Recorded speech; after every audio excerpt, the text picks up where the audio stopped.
تغريم امام عاشور مليون جنيه لما بدر منه مع الشناوي. لحد دلوقتي ما نعرفش هو عمل ايه، ولكن الخبر اللي طلع كده انه من الاخر كده اتغرم بمليون جنيه.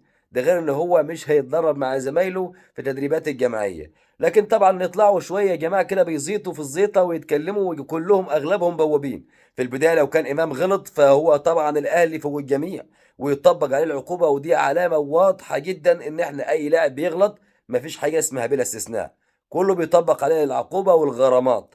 غير ناس تانية يا عزيزي، عايز اقول لك ان الشتم واتف عليهم وتعامل معاهم اللي وتاني مباراة كان بيلعب هو كهربا ده.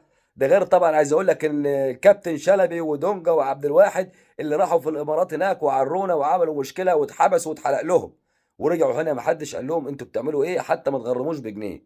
ده غير كمان ان واحد صاحبنا كان شارب ومتعاطي مخدرات ودهس نفس، وغير برضه ما حدش